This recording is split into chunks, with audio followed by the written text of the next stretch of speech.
Esta es una producción de Grupo Fórmula. Encuentra más contenido como este en radioformula.mx.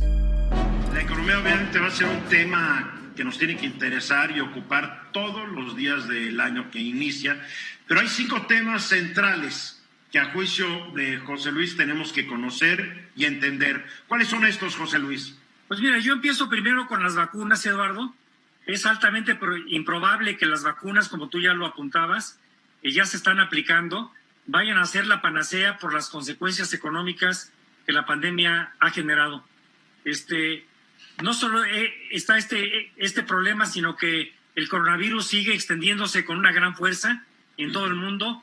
Ya lo has reportado tú, hay nuevas cepas. Lo que tendremos en 2021 no es una vacuna que salva todo y a todos, sino una especie de énfasis permanente en otras medidas que pueden ayudar a controlar la transmisión, las pruebas rápidas, el rastreo de contactos, el llevar los cubrebocas, las restricciones a las actividades de riesgo elevado. Entonces, yo creo que el tema de la vacuna y la eficiencia para llegar a esos 90 millones es un primer gran tema. Un segundo tema... Obvio, no nos han dicho cómo le piensan hacer. Gubernamental. En Europa se hizo un fondo de 750 mil millones de euros, que es un buen paso, pero enfrenta considerables obstáculos relacionados con la financiación. En Estados Unidos acaban de pasar otro paquete y en México, bueno, pues creo yo que la cifra dura que va a salir en los próximos días es que el déficit público pasó de 1.6% del PIB a 3.2% del PIB para paliar la crisis del COVID-19, pero sin ninguna clara orientación hacia la conservación de empleos y de empresas, como tú ya habías apuntado en tu nota introductoria. Un tercer tema que va a ser importante es la inflación, Eduardo. La inflación es un indicador muy importante porque es un fenómeno que afecta directamente el valor del dinero que tenemos en nuestros bolsillos y porque es muy importante estarle dando seguimiento. Y yo creo que la inflación, cuando la inflación es baja, los bancos centrales tienen la posibilidad de aumentar las tasas de interés, lo que favorece a los inversionistas y a los portafolios y la reacción que se tiene dentro de la bolsa. O sea, lo que estamos diciendo es que la gente, en vez de invertir en empresas productivas y en fierros, se sienten más atraídos de invertir en valores, en acciones, en bonos y demás instrumentos.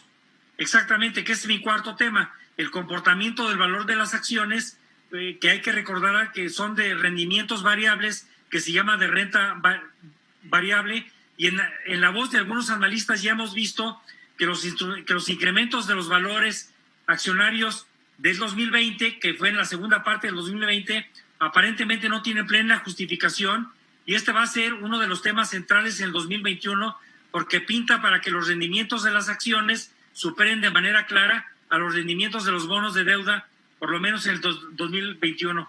Y un quinto tema que hay que darle seguimiento, en mi opinión, es el valor del dólar. El valor del dólar, en los últimos meses del 2020, vimos un debilitamiento del dólar con respecto a otras divisas, lo que podría ser indicativo de que los mercados tienen buenas expectativas sobre la recuperación económica. Cuando el mundo está en problema, todo el mundo busca una especie de refugio seguro y generalmente es en el dólar. El que el dólar se esté debilitando es una buena síntoma de la economía mundial, de lo que podría verse pues en este 2021. Creo que esos 5 temas son importantes para darle seguimiento, Eduardo. Ahora, ¿cómo afecta el debilitamiento del dólar al comercio internacional de México? Bueno, cambia según sea el país. En el caso de México, el debilitamiento del dólar nos ayuda a bajar la inflación porque se fortalece el peso y el valor de las importaciones tiende a disminuir medido en pesos, y eso es un aliciente importante para controlar la inflación, que este año nuevamente, bueno, pues se espera una inflación en México entre el 3 y el 4%. Pero se encarecen un poco nuestras exportaciones, ¿no? Es correcto.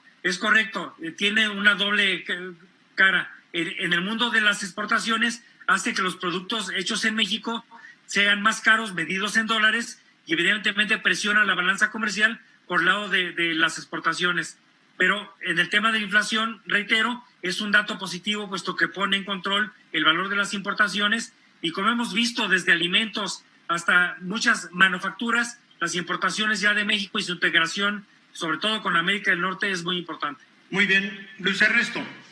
Yo quisiera agregar a lo que acaba de decir desde el punto de vista macroeconómico José Luis algunos detalles que nunca analizamos los economistas, pero que son bien importantes, porque es el comportamiento micro, lo que va a pasar con la población.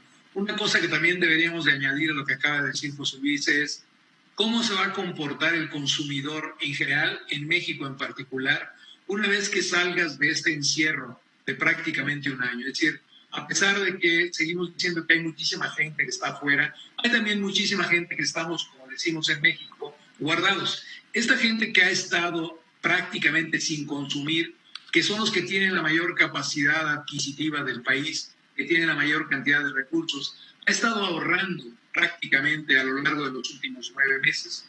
Yo creo que hay una pregunta fundamental de cuál cambio en patrón de consumo se va a dar una vez que termine el confinamiento. Es cierto lo de las vacunas, pero las vacunas van a ocurrir, vamos a regresar a una normalidad, como quiera que esta se vaya a describir. La gran pregunta es, ¿cómo va a cambiar el patrón de consumo de los ciudadanos una vez que termine el confinamiento? ¿Nos vamos a dedicar a gastar? ¿Nos vamos a ir de fiesta y parranda todo el tiempo? ¿Vamos a comprar una serie de productos que no hemos hecho por estar en confinamiento? Eso va a ser muy importante analizarlo por las empresas, por todos aquellos que tienen que ver qué pasa con el mercado una vez que salga ese consumo nuevamente a las calles. Yo creo que, número uno, no sabemos cuándo vamos a volver a las calles con este consumo. Como ya lo dije, 90 millones de mexicanos tienen que vacunarse para lograr el efecto. Sí, pero Eduardo, perdón, sí es cierto lo que dices, pero con una variante. Una vez que tú ataques a los vectores más vulnerables de la población con la vacunación, el verdadero problema es qué tan eficiente va a ser el gobierno en el proceso de vacunación. Pero suponiendo que sea eficiente y que vayamos pasando, vamos a decirlo, de 10 millones en 10 millones en 10 millones por mes, cuando tú hayas cubierto 30 millones de mexicanos y ahí estén todas las personas vulnerables, tú vas a tener una sociedad muy distinta, porque en realidad el riesgo no es que siga habiendo o no contagios. La influenza está en México, la gente se sigue muriendo de influenza. La diferencia es que todos estamos tranquilos de que te vacunas, te pones, etcétera, y no te mueres. Si se mueren. Pero no es tan letal la influenza como el COVID, hay que decirlo. No es tan letal. De acuerdo, por una razón. Tan rápido. Pero una razón nada más, porque descubrieron... Tú estás suponiendo que toda la gente de más de 60 años va a estar vacunada. Esa es la pregunta. La pregunta es, cuando llegues a 30 o 40 millones, ¿quiénes están vacunados? Bueno, ya estamos viendo que están vacunados los directores de algunos hospitales que son influyentes. Ok, pero es otra cosa, Eduardo. Eso es un mal sistema de vacunación. Pero si lo hacemos bien, platicábamos hace un momento, fuera de cámara, que en Israel lo están haciendo muy bien.